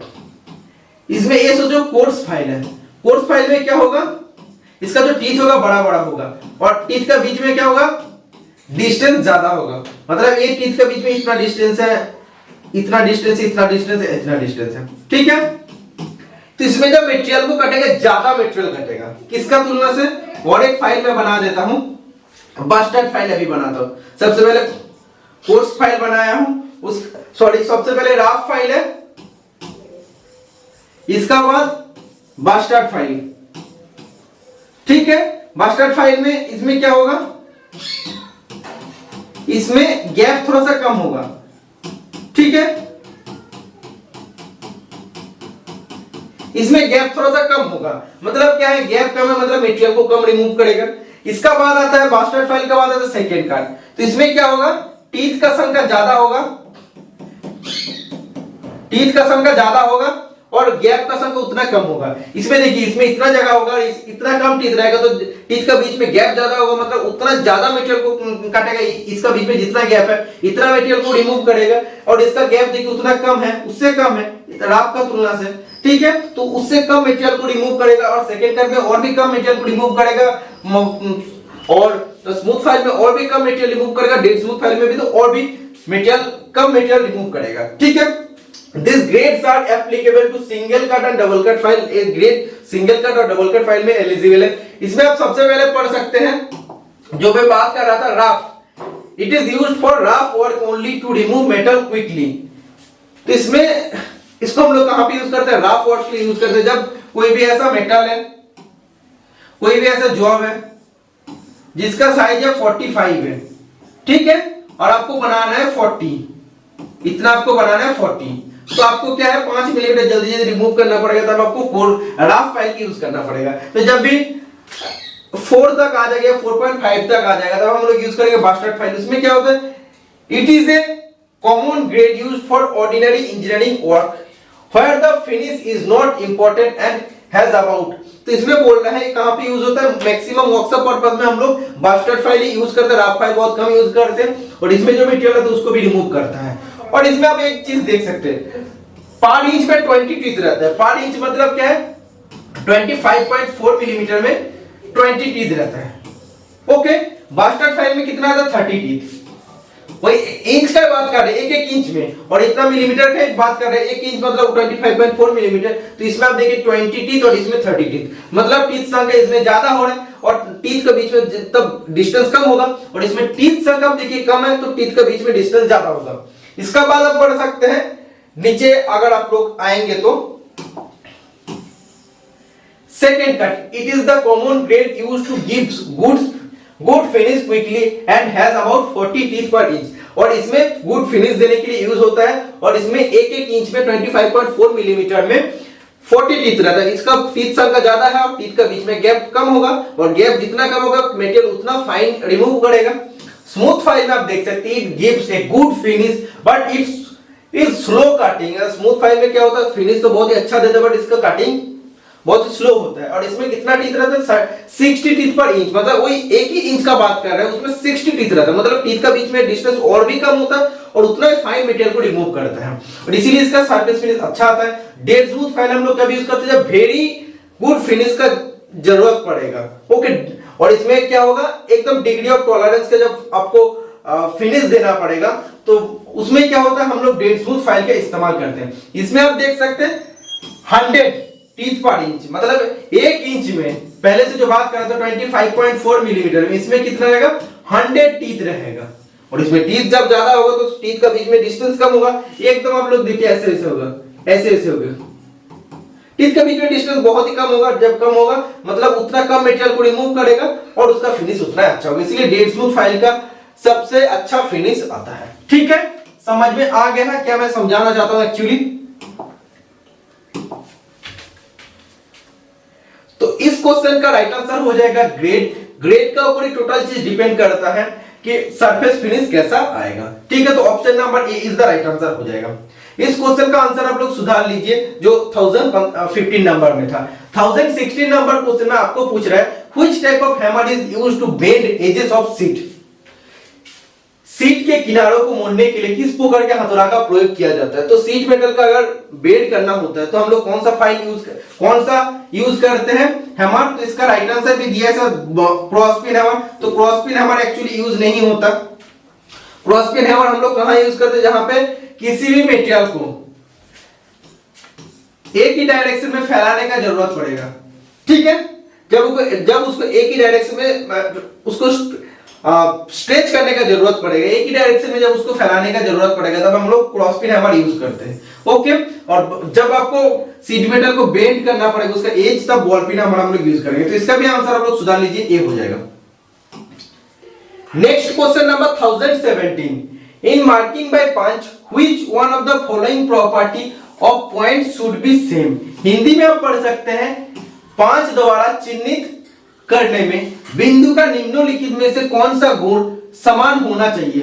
तो जब आप लोग पांच से विटनेस मार्क करते हैं तो कौन सा पांच यूज होता है, डॉट पांच यूज होता है। डॉट पांच, इसका एंगल कितना होता है, 60 डिग्री का एंगल होता है। ओके, और इसका डेप्थ ऑलवेज समान होना चाहिए। तो option number C is the right answer हो जाएगा। ओके, समझ में आ गया है। Next question number 1018 the function of fluids on the drill body is. Drill body पर फ्लूइड का कार्य क्या होता है। तो आपको पहले ही मैं इस क्लास में बताया हूं फ्लूइड का काम होता है चिप्स को निकालने में मदद करना। तो इसका राइट आंसर हो जाएगा option number A to remove chips. ठीक है, तो चिप्स को जब आपको निकालना पड़ेगा काटने का टाइम जो फ्लूइड आपको दिया जाता है, स्पाइरल फ्लूइड आपको दिया जाता है, उसमें क्या होता है इधर जो कटिंग पॉइंट ने चिप्स को मटेरियल को काट रहा है उसका चिप्स ऐसे स्पाइरल फ्लूइड से बाहर निकल जाता है। ठीक है, तो चिप को रिमूव करने के लिए फ्लूइड दिया जाता है। और कभी कभी हम लोग ये भी बोलते हैं कि कटिंग पॉइंट तक या कटिंग एज तक कूलेंट को पहुंचाने के लिए भी हम लोग फ्लूइड का उद्देश्य में हम लोग यूज करते हैं, या फ्लूइड का वो काम होता है। काटिंग जो फ्लूइड होता है या आप लोग बोल सकते हैं जो कूलेंट होता है, कूलेंट को क्या करता है काटिंग एज तक वो पहुंचाता है फ्लूइड का माध्यम से। ओके, समझ में आ गया। तो इसका ऊपर ड्रिल का एक डायग्राम में आप लोगों के लिए लेके आया हूं। ड्रिल का जो पार्ट्स है उसका बारे में आप लोगों को बताना है, तो आप लोग और एक बार देख लीजिए। तो ये आप देख सकते हैं पार्ट्स ऑफ ट्विस्ट ड्रिल। ठीक है, तो इसमें आप देख सकते हैं स्ट्रेट सैंक है। इसमें अगर एक टेपर्ड सैंक होता है, इसमें एक टेपर्ड पार्ट भी होता है, उसको हम लोग क्या कहते हैं टैंक कहते हैं। तो इसमें क्या है, ये आपका सैंक है, ये आपका क्या हो जाएगा नेक हो जाएगा, गला हो जाएगा। नेक्स्ट इधर से इधर तक क्या हो जाएगा, ये आपका फ्लूइड है। आप देख सकते हैं स्पाइरल फ्लूइड है, स्पाइरल फ्लूइड आपको देखने को मिल रहा है। ओके, इसका बाद ये आपका काटिंग हो जाएगा, दो काटिंग एज हो जाएगा, ये आपका बॉडी क्लियरेंस हो जाएगा, आपका लेंथ हो जाएगा। जब हम लोग ड्रिल का डायमीटर को मेजर करते हैं, लेंथ टू लेंथ करते हैं, मतलब इधर से उस लेंथ तक करते हैं, जो डायमीटर होता है वही ड्रिल का साइज होता है। ठीक है, तो लेंथ क्या होता है, ड्रिल का जो बॉडी होता है बॉडी से लेंथ थोड़ा सा बाहर रहता है, इसीलिए हम लोग बोल रहे हैं कि उसको हम लोग क्या करते हैं लेंथ टू लेंथ मेजर करते हैं ड्रिल डायमीटर चेक करने के लिए। और जो लेंथ से बॉडी का क्या होता है लेंथ थोड़ा सा बाहर रहता है, उसमें क्या होता है बॉडी को क्लियरेंस मिल जाता है, वही आपको दिखा रहे हैं इसमें क्या होता है बॉडी क्लियरेंस है। ओके, और इसमें आप देख सकते हैं चिजेल एज एंगल आपको देखने को मिले, ये आपका चिजेल एज एंगल है जो 55 डिग्री का एंगल होता है।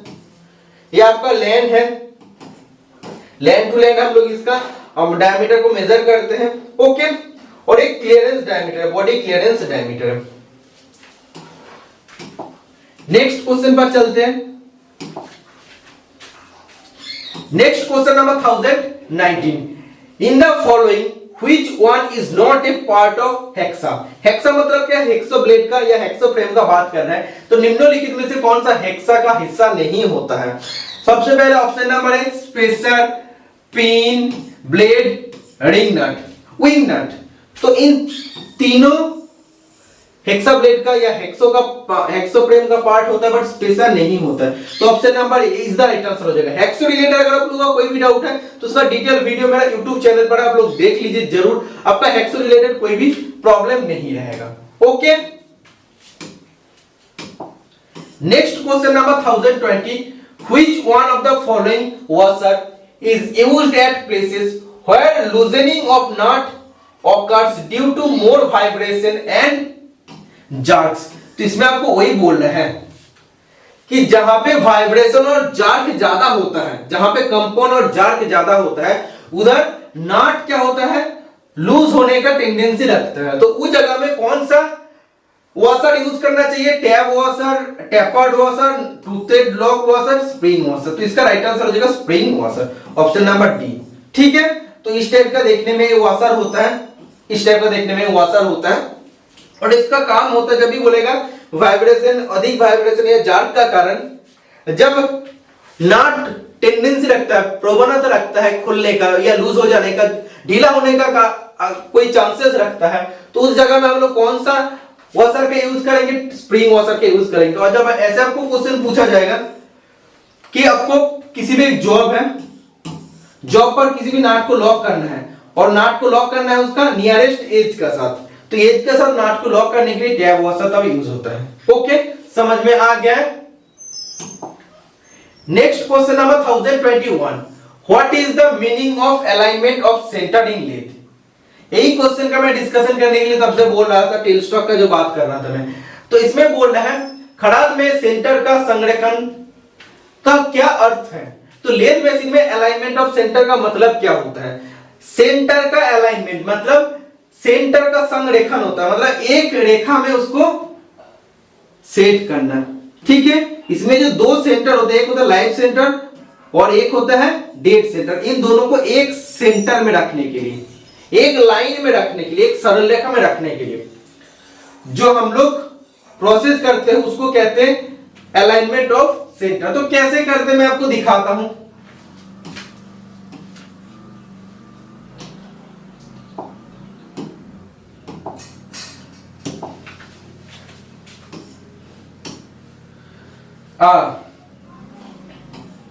सबसे पहले मैं आपको एक चीज क्लियर करना चाहता हूं, बहुत सारे स्टूडेंट में प्रॉब्लम होता था कि टेल स्टॉक पर जो ग्रेजुएशन होता है मिलीमीटर पर रहता है या इंच में रहता है। तो ये जो आप ग्रेजुएशन देख सकते हैं ये आपका मिलीमीटर पर ग्रेजुएशन है। इसमें आप देखिए, इसमें आपको मिलीमीटर पर ग्रेजुएशन मिल रहा है। ठीक है, तो ये चीज तो क्लियर है कि मिलीमीटर पर ग्रेजुएशन होता है। दूसरा चीज मैं आपको बताता हूं, ये आपका हेड स्टॉक है, ठीक है, और इसमें आपका हेड स्टॉक बैरल है। इसमें आप लोग लाइव सेंटर को फीड किया, ये आपका लाइव सेंटर है, और इधर ये आपका टेल स्टॉक है, और इसमें आपका टेल स्टॉक बैरल है। इसमें आप लोग डेड सेंटर को फीड किया, ठीक है, डेड सेंटर को फीड किया। और इन दोनों ऑलवेज क्या रहना चाहिए? ऑलवेज एक रेखा में रहना चाहिए, एक सरल रेखा में रहना चाहिए, एक एक्सिस, इन दोनों सेंटर का एक्सिस समान होना चाहिए, जनरली रहता है। लेकिन जब हम लोग टेल स्टॉक ऑफसेट मेथड करते हैं, tell stock set over method से हम लोग जब टेपर काटते हैं उसमें क्या करते हैं? उसमें हम लोग ऑफसेट करते हैं। ऑफसेट मतलब क्या करते हैं? टेल स्टॉक को या जो डेड सेंटर रहता है वो लाइव सेंटर से क्या करते हैं? एक्सिस हम लोग हटा देते हैं। जब ए सरल रेखा में रहेगा तो प्लेन टर्निंग होगा, जब इसको हम लोग हटा देगा तो क्या होगा? जॉब टेढ़ा हो जाएगा। क्योंकि आप देखिए ऐसे अगर आपका लाइव सेंटर है और ऐसे अगर आपका डेड सेंटर है, ठीक है, तो ये सरल रेखा में रहेगा तो जॉब क्या रहेगा? एक समान रहेगा, एक एक्सिस में रहेगा। जब समान रहेगा तो इसमें हम लोग टर्निंग वगैरह, प्लेनिंग, बाकी टर्निंग, फेसिंग, ऊपर थ्रेडिंग सब कर सकते हैं। लेकिन जब आपको टेपर टर्निंग करना पड़ेगा तब हम लोग क्या करते हैं? ये आपका सेंटर होता है लाइव सेंटर, ये आपका होता है डेड सेंटर, इधर होता है, ठीक है। मतलब कि ये एक एक्सिस में नहीं रहता है, ये अलग एक्सिस में चला जाता है। तो जॉब जब हम लोग होल्ड करते हैं, जॉब जब हम लोग होल्ड करते हैं तो कैसा होता है? जॉब इस टाइप का होता है, इस टाइप में जॉब होल्ड होता है, ठीक है। तो इसमें जब टूल इधर से हम लोग टोटली 90 डिग्री में इसको हम लोग सेट करेंगे क्योंकि आप लोग जानते हैं टेपर टर्निंग में हम लोग tail stroke set over method से जब टेपर टर्निंग करते हैं तो टूल को हम लोग टोटली 90 डिग्री, ये जो मेन एक्सिस है हेड स्ट्रोक का जो एक्सिस है उसका एकदम 90 डिग्री में हम लोग उसको क्या करते हैं, ट्रैवल कराते हैं राइट से लेफ्ट की तरफ। तो जब ये काटते जाएगा काटते जाएगा काटते जाएगा तो क्या होगा, ये आपका काटेगा, सबसे पहले ये काटेगा, धीरे धीरे धीरे धीरे काटेगा, मतलब ये आपका बड़ा डायमीटर बन जाएगा और ये क्या होगा, ये तब छोटा डायमीटर स्मॉलर डायमीटर ये बनेगा। ठीक है,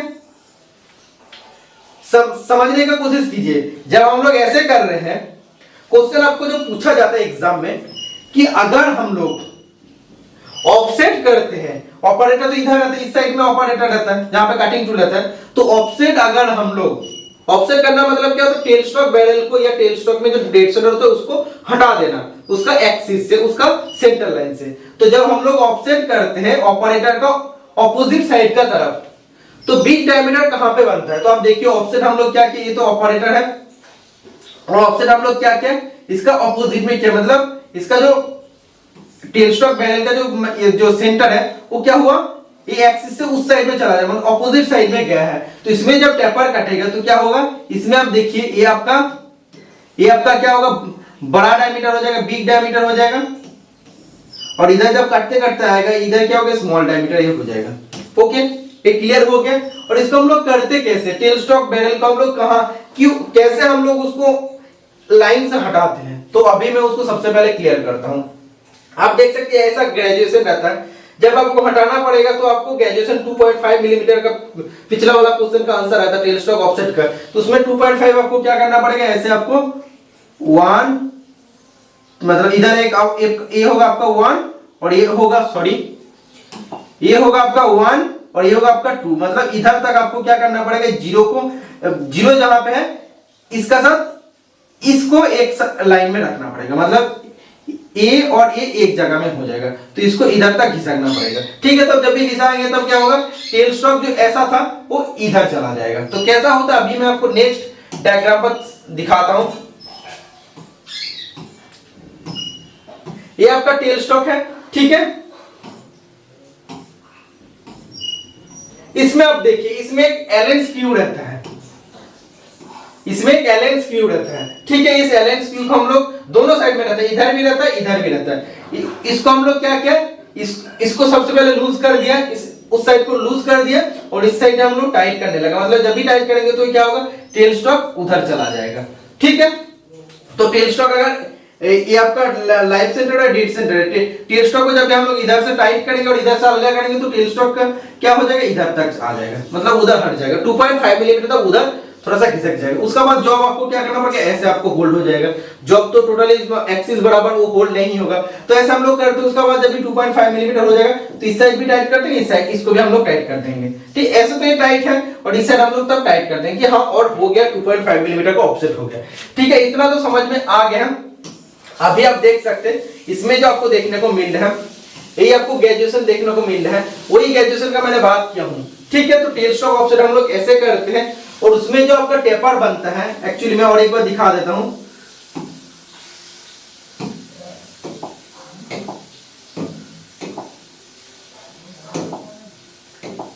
वेट, हाँ, इसमें आप देख सकते हैं ये आपका हेड स्ट्रोक है, ये आपका लाइफ सेंटर है।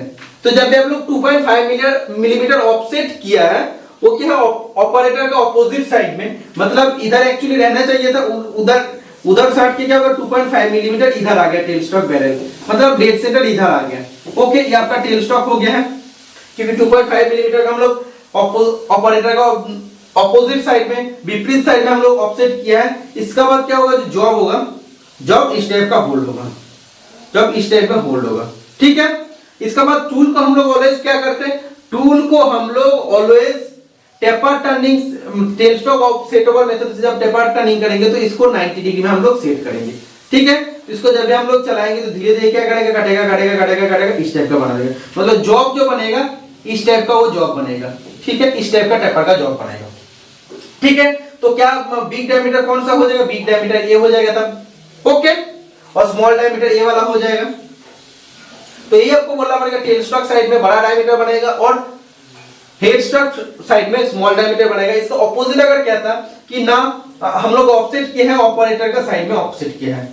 ऑपरेटर का साइड में अगर हम लोग ऑफसेट करते, फिर से मैं इसका डायग्राम बना देता हूं। ये आपका हेड स्टॉक है, ये आपका लाइफ सेंटर है, और ये आपका डेड सेंटर आपको आपके 2.5 मिलीमीटर का ऑफसेट किया है, ठीक है। ये आपका टेल स्टॉक है। तो इसमें जो जॉब ऐसे बनेगा, हम लोग इस टाइप में हम लोग जॉब को होल्ड करेंगे, ठीक है।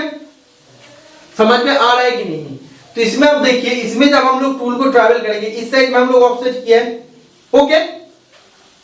तो इस साइड में जब भी हम लोग ऑफसेट करेंगे तो ये क्या होगा, ये आपका छोटा डायमीटर हो जाएगा और इधर बड़ा डायमीटर हो जाएगा, क्योंकि ये ऊपर है। आप देखिए ये ऊपर है एक्चुअली, ठीक है। इधर जब काटेगा लेकिन ये ऊपर तक तो नहीं पहुंचेगा, क्योंकि आप देखिए इसको जब काट रहे हैं क्योंकि नीचे है, तो इसको जब काटेगा ठीक है, लेकिन ये तो एक्चुअली 90 डिग्री में आएगा ना। ये हेड स्टॉक स्पिंडल के एक्सिस के साथ ये 90 डिग्री में आएगा, मतलब इस साइड में तो बड़ा हो जाएगा और टेल स्टॉक साइड तक छोटा हो जाएगा। इससे भी क्वेश्चन पूछता है। क्वेश्चन क्या पूछता है? क्वेश्चन यही पूछता है, tell stock set over method से जब हम लोग ऑफसेट करते हैं, ऑफसेट करना मतलब क्या होता है, टेल स्टॉक का जो बैरल होता है उसको राइट या लेफ्ट का तरफ उसको स्लाइड करना, ठीक है। तो करने से अगर हम लोग ऑपरेटर का ऑपोजिट साइड में करते हैं ऑफसेट, तो कौन सा डायमीटर बड़ा होता है? तो टेल स्टॉक साइड में डायमीटर बड़ा होता है और हेड स्टॉक साइड में डायमीटर छोटा होता है। और इसका अगर ऑपोजिट होता है कि अगर ऑफसेट ऑपरेटर का अपने तरफ करते हैं तो कौन सा डायमीटर बड़ा होता है? हेड स्टॉक डायमीटर बड़ा होता है और टेल स्टॉक डायमीटर स्मॉल होता है। यही आपको बताना था हम लोग ऑफसेट कैसे करते हैं। तो पूरा चीज आपको समझ में आ गया। एक एक चीज में डिस्कशन करूंगा, पहले मैं इस क्लास में बताया हूं। तो इसमें आप देख सकते हैं अलाइनमेंट ऑफ सेंटर का मतलब क्या होता है, to position the life centre and dead centre in a line. मतलब लाइफ सेंटर और डेड सेंटर को एक ही लाइन में जब हम लोग सेट कर दो उसको हम लोग कहते हैं alignment of centre. Option number C right answer हो जाएगा। Next question number 1022, in grinding wheel which among the following is commonly used. Grinding wheel में कौन सा व्हील सबसे ज्यादा यूज होता है? विट्रीफाइड, सेलेक्ट, रबर या सिलिकॉन बॉन्ड। तो इसका राइट आंसर हो जाएगा option number A, vitrified bond. और 75% से ज्यादा, मतलब जो हम लोग ग्राइंडिंग व्हील यूज करते हैं उसमें 70% से ज्यादा हम लोग विट्रीफाइड बॉन्ड यूज करते हैं और 3000 डिग्री सेंटीग्रेड तक ये टेम्परेचर को सहन कर पाता है। ओके, समझ में आ गया। Next question number 1023, what is T bolt. T bolt क्या है? A medium to hold the job cutting tool, a machine and a simple bolt. तो सिंपल बोल्ट तो नहीं है, टी स्लॉट पर जाके क्या करता है, वर्कपीस को होल्ड करता, मतलब जॉब को होल्ड करता। तो ऑप्शन नंबर क्या हो जाएगा? ए राइट आंसर हो जाएगा, ठीक है। जॉब को पकड़ने का एक माध्यम होता है टी बोल्ट, और वो टी बोल्ट को लगाने के लिए टी स्लॉट का जरूरी होता है। Next question number 1024, Which of the following correct order of file from coarse to finest। तो मैं आपको पहले फाइल का ग्रेड का बारे में बताया हूं। तो कोर्स कौन सा होता है, फाइनेस्ट कौन सा होता है, ये आपको तो समझ में आ गया है। तो सबसे कोर्स क्या होता है? सबसे कोर्स होता है रफ फाइल, क्योंकि उसका टीथ कम संख्या में होता है, उसका टीथ का बीच में ज्यादा गैप होता है, मटेरियल ज्यादा रिमूव करते हो तो कोर्स होता है। और फाइनेस्ट होता है डेड स्मूथ फाइल, क्योंकि उसमें 1 इंच में 100 टीथ रहता है, टीथ के बीच में गैप कम होता है और गैप कम होने से मटेरियल भी बहुत कम रिमूव हो पाता है, इसीलिए वो फाइनेस्ट होता है। तो इसका सबसे पहले राइट आंसर कौन सा हो जाएगा? तो option number A is the right answer हो जाएगा, ठीक है। कोर्स, उसका बाद बास्टर्ड, उसका बाद सेकंड कट, इसका बाद होता है स्मूथ, उसका बाद होता है डेड स्मूथ या सुपर स्मूथ, जो भी आप लोग कह सकते हैं, ठीक है। ये आपको समझ में आ गया। नेक्स्ट क्वेश्चन नंबर 1025, आज का क्लास का last question, carbon percentage in low carbon steel. Low carbon steel को हम लोग कौन सा नाम में जानते हैं? लो कार्बन स्टील को हम लोग माइल्ड स्टील का नाम में भी हम लोग जानते हैं, एमएस। और जनरल पर्पस में जो वर्कशॉप में मटेरियल हम लोग यूज करते हैं, फायरिंग जो भी स्टूडेंट फिटर स्टूडेंट करता है, जॉब बनाता है लेंथ मशीन पे, वो माइल्ड स्टील हम लोग यूज करते हैं। इसमें कार्बन परसेंटेज कितना होता है? सबसे पहले हम लोग देख लीजिए, मैं आपको लिख देता हूं एक बार। डेड माइल्ड स्टील 0.05 से 0.1% कार्बन होता है। माइल्ड स्टील या लो कार्बन स्टील LCS, इसमें 0.15 से 0.3% तक कार्बन होता है। इसका बाद मीडियम कार्बन स्टील, इसमें होता है 0.3 से 0.7 या 0.75% का भी दिया रहता है। और हाई कार्बन स्टील में रहता है 0.7 से या 0.75 से 1.5 तक, ठीक है। तो इसमें low carbon steel mild steel पूछा तो इसका राइट आंसर हो जाएगा 0.25 परसेंटेज। 25 मतलब क्या है 0.3 भी आप लोग बोल सकते हैं, क्योंकि 5 मतलब अप्रोक्सीमेटली हम लोग इसको क्या बोल सकते हैं 0.3%। तो carbon percentage low carbon steel में 0.3% मैक्सिमम होता है। तो ये था आज का टोटल क्लास। वीडियो कैसा लगा जरूर बताना कमेंट बॉक्स पर, क्योंकि ये सीरीज चलने वाला है, ये रुकेगा नहीं। और ये अभी भी कितना क्वेश्चन बाकी है, 975 क्वेश्चन अभी भी बाकी है। और सोचिए 975 क्वेश्चन में कितना नया नया टॉपिक आपको धीरे धीरे सीखने को मिलेगा। ठीक है, तो अभी तो 2-3 दिन में वीडियो डाल पाऊंगा, इसका बाद मैं बाहर घूमने जा रहा हूं, अंडमान निकोबार आइलैंड में घूमने जा रहा हूं, तो उसके लिए 10 से 12 दिन का क्लास ऑफ रहेगा। अगर कुछ भी अपडेट आएगा तो मैं उधर जाके अपडेट आप लोगों को दे दूंगा, अपडेट देते रहूंगा, लेकिन क्लास बंद रहेगा। तो सपोर्ट करते रहना और 10-12 दिन थोड़ा सा इंतजार कर लेना। ठीक है, तो वीडियो अच्छा लगा तो वीडियो को लाइक कर देना। मिलते हैं नेक्स्ट वीडियो में, टाटा बाय बाय।